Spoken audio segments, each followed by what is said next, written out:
I say let's go ahead and get started, and if some join us, great. So I'll get started, huh? So parents and staff, thanks for joining us. My name is Ed John. I'm the interim principal. Our panel is Johnny Farrell, assistant principal, James Rye, assistant principal and athletic director, and then Dr. Drew Hines, our technology coordinator. And so I'd like to share a few things, and then we'll take a stab at answering some questions that were already sent in. And then if we have questions that come in while we're going, we'll try to respond to those. And any that we don't respond to this evening, we'll get together and figure out appropriate response and get those out to you tomorrow. But the meeting's being recorded, and we'll have that recording available tomorrow. So just a couple of things. One is, thank you for your patience and understanding as we navigate these waters together. You know, we certainly understand that this is stressful for kids. They would like to be in school. They don't like all the ingenuity and Canvas. They don't like the Zoom meetings or the Google Meets, and then not wild about having to do all the assignments, and even not wild about taking attendance. But that's the best we have at this point. We'd like to be back in school, but we aren't. And so we came up with, after much research, considering various programs, something that we feel is more of a rigorous, comprehensive distance learning as opposed to what we had last spring. I think people are getting the hang of it, and we're getting better. So it's frustrating for kids. I know it's frustrating for parents. We get a number of emails and concerned about technology and how things are working or not working. And I have to tell you, it's frustrating for teachers. You know, we have teachers that are just kind of at their wits' end about trying to make all this work and be relevant and meaningful. And they're missing the kids as well. And I know the kids are missing being in school, but teachers are missing kids being here as well. So we're having to navigate this together. And I think we're making progress. Just a reminder on graduation, it's June 10th. Originally, graduation was June 10th. And then when we had the 8 days of fire and ash and the district closed, the district adjusted the schedule to just kind of move everything out back a week and a half. And so at that point, graduation was planned for June 17th. But then the district got together with a lot of help from various people and said, if we had school on those couple holidays, and if we had school on the state in-service day, and if we have school on those grading days, we could get back to kind of a normal calendar and have graduation June 10th. So graduation is June 10th. Sorry if you've seen different calendars with different dates, but that's what it is for sure. So progress reports are going to go out here Thursday or Friday. So you'll get them Saturday or Monday at the latest. And we're a little disappointed at the number of Fs that we have. The good part is they're progress reports, not grades that are going to show up on the report card. But it is something that needs all of our attention. In fact, we're having a special staff meeting this Friday to talk about how can we help kids stay engaged and, you know, be at the live meets, do their work in ingenuity, hand it in, even take attendance. But we need your support as well to kind of encourage them to do that. I think sometimes with the program where it's set up where they have the live meet and then they don't have to hand in the assignments that they're working on until 11 o'clock at night or midnight. They say, okay, I'm going to go do something. A lot of kids, juniors and seniors are working, haven't got a job. But they do something else, and then finishing that assignment seems to be falling off the plate. So it's going to take all of us together, the parents, the students, and the staff, to encourage and inspire and motivate kids to do their best. You know, we're not feeling good about this, but the reality is grades are going to happen in several weeks, and then it goes on the report card. And we don't want students to be getting Fs because they just didn't turn in some assignment. So we're going to work on that as a staff to kind of brainstorm what can we do to help our students. But we want you to be aware that when the progress reports come out, you might see some Fs that you're not used to seeing. So we sent out the notice about we're having town hall meeting, and several questions were sent in. Let me tackle 2 or 3, and then maybe Drew could tackle a couple, and then we'll get to questions that you have from this evening. One student says, I'm a student wondering what school's position on us ever returning to traditional school.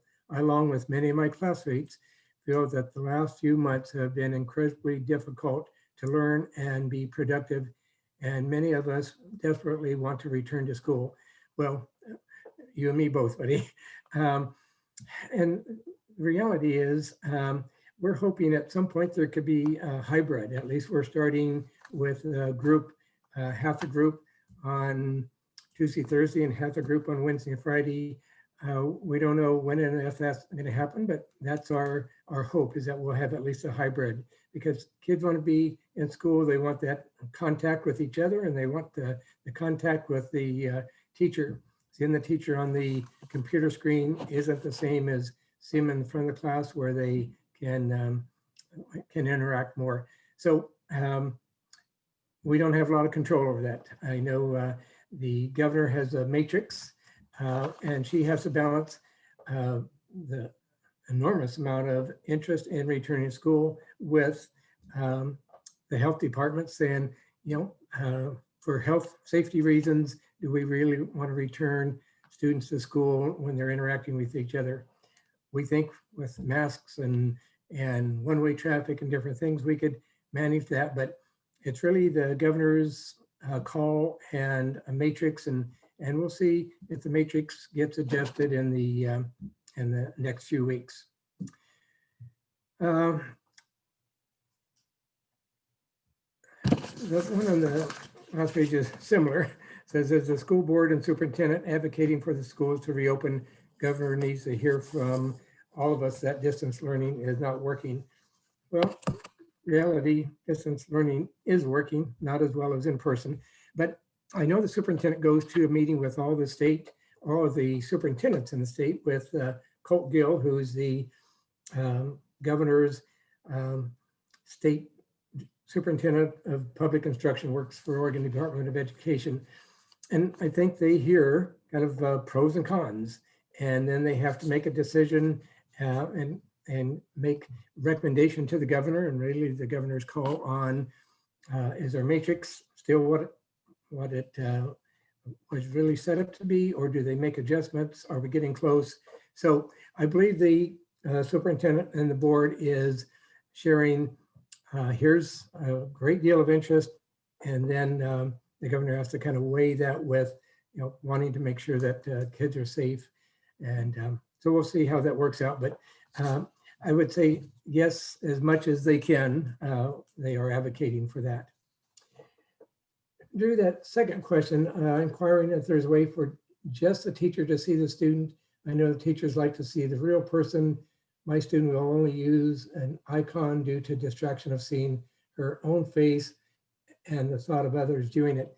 Is she asking that no one else on the screen of 25 students sees her? I'm not sure if she's asking which way. Well, I mean, I think the question is can she just share her picture with the teacher? I think that's what's being asked. And she can put her icon, you know, a picture of her golden retriever, or a picture of herself, a school picture, whatever she likes. Yep. Teachers would like to see the smiling faces, but at the same time, it's not mandated. It's just something that teachers encourage students to, that if a student just isn't comfortable, they can put their school picture or something else on there that would be appropriate. 3 and 4. Mr. John, do you mind if I pop in on that? Yes, please. Please do, Johnny. Good evening, everyone. Johnny Farrow, Assistant Principal in Curriculum and Counseling. I just wanted to follow up with that comment about it makes it a lot more enjoyable to teach when they see faces and expressions, but it also helps teachers really understand and be able to gauge if students are getting it. And so body language and facial expression is a key indicator of formative assessment that teachers are really struggling with not having right now. And we recognize that that's overwhelming for kids, but we're gonna try and really build up the capacity and relationships in our classrooms so that they'll start turning on those cameras more, because it's just more engaging and interactive when people can see facial expressions and body language. And I think the experience is going to be better for everyone involved if we can work towards that. So great conversation, and maybe there's some follow-up conversations at home that parents can have with their students, but it's definitely something we want to work towards the longer that we're here, and hopefully having really safe and productive classroom cultures where students feel like they can turn on their cameras. You know, third question talks about systems that parents should have access to as we keep track of our students' progress. Kevin Ortega, our counselor, sent out about a 4-page document to parents today on Parent Square that talks about WASL. WASL seems to be the one place where you can see grades and attendance and even assignment. So hopefully you got that today. I'm hoping you're not getting tired of all the email and messages from us, but we want to give you as much information as you need to help your student be successful. But if you haven't seen it yet, look at the one from Kevin Ortega today. It's tips for parents on how to keep track of student progress. And if you go into Walsall, you can pretty much find everything you need. Drew, what about that number 4? Yeah, and along Kevin's question about systems, this is a slide we shared last town hall where we kind of talked about students logging on from ClassLink, accessing Canvas, doing Google Meets at the same time, synchronous meetings that are live, and then courseware where they're doing work, which captures attendance and downtime, as well as progress and mastery. So the courseware, and then Wasl Gradebook is the thing to focus on the most, as Kevin put it, because that's where the teacher is inputting the grades and the observations that they're making. So Wasl Gradebook is the focus.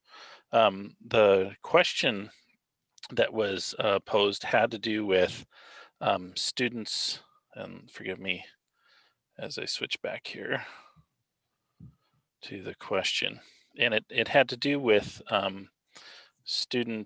there plans to provide help desk support for students directly? And here's the response on that is your teacher is the best resource for most of the things that are going to go wrong consistently. So your teacher is the first line of defense because they've assigned the assignment, they posted the Word doc or the PDF or the video. And so they're going to be the first line of help to you, the student. So the course teacher is your first question, and then they can put in a help desk ticket on your behalf, and then we can follow up as needed. I think this last week in AG, there was a document that that was a broken link, but it wasn't necessarily a broken link. It was a permission issue that impacted all Chromebooks. Well, really quickly, we got that fixed, but it was because people reported it really quickly to the technology department, and then we were able to fix it. So when we get good information and feedback about what's going on, report that to your teacher, let them escalate that to the help desk, and we'll take care of it real quickly. True. James, we have some questions showing up in the chat. At this time, we actually do not have any questions yet. So we would just encourage folks, if you do have questions, down at the bottom of your screen there, you have a Q&A box. If you have any questions for the group here, we would be happy to try to tackle those. So feel free to use the Q&A box to submit questions for us live here. You know, one of the things that our ASB kids have been getting out to students in a variety of ways is that, you know, next week we're starting our at homecoming, I'm playing words, homecoming with at home. And they have a number of activities with pumpkin carving contests and dress up days and those kinds of things. So I think it's important for kids to stay connected the best they can. And, you know, when they're in a Google Meet with 25 other students and they have conversations about ASB activity, or I was in Josh Craig's classroom today and he talked about what he's wearing for the dress up days. And so kids kind of got excited about they're going to do that as well. So I think it's those kinds of things to help kids feel connected. ASB is also kind of thinking about, are there some ways, we don't know what they are or when, but are there some ways where there might be opportunity for students to come by and pick up something, or we somehow make available for them. I think kids are hungry to see the staff, and the staff are certainly hungry to see the students, but you know, there's pros and cons to that. And we don't want to put anybody in an unsafe situation. So we've got that kind of on the back burner, but I know kids have brought it up to us in the last couple of weeks.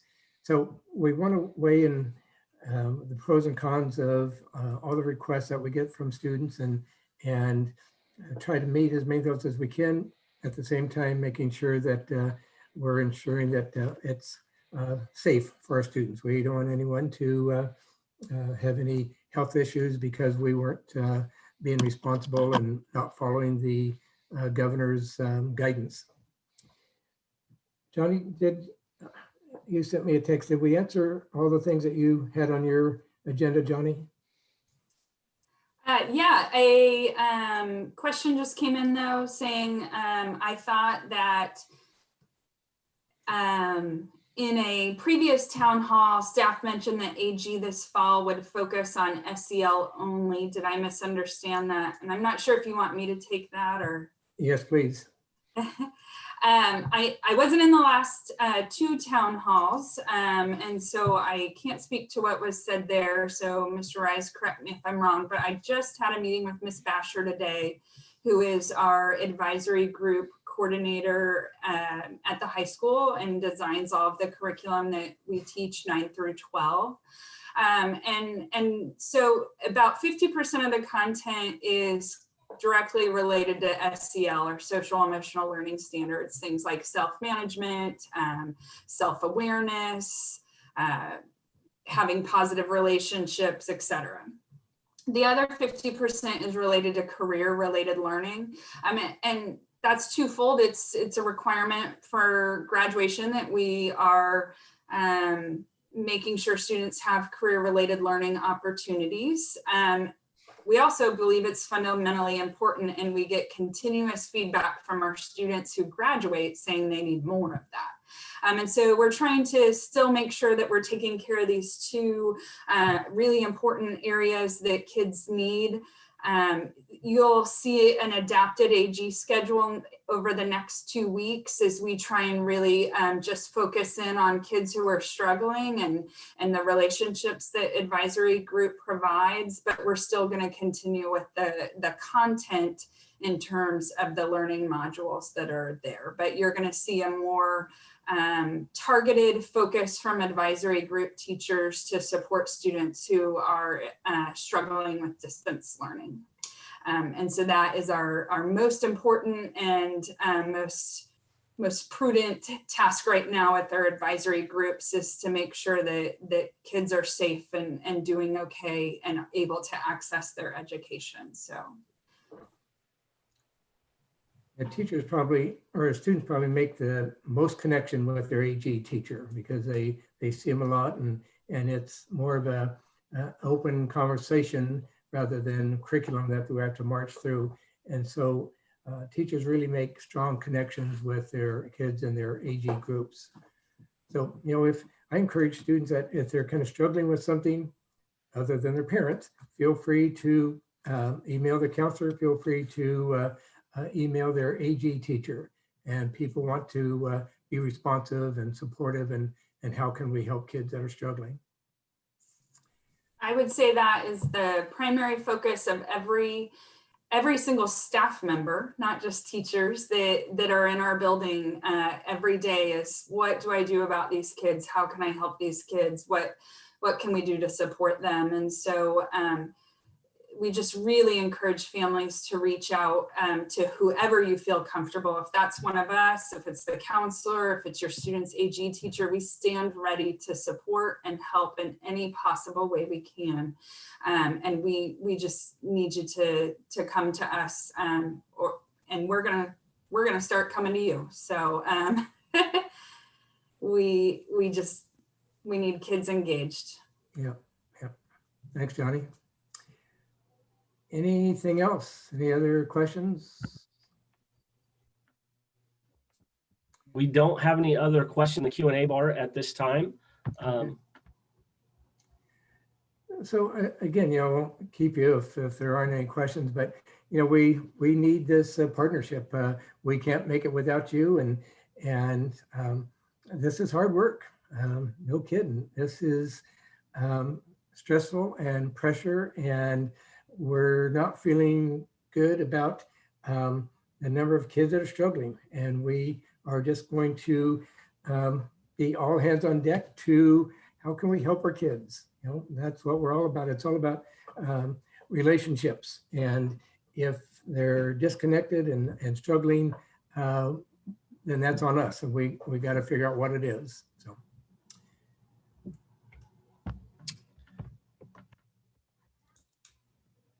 I was just going to chime in on the AG piece.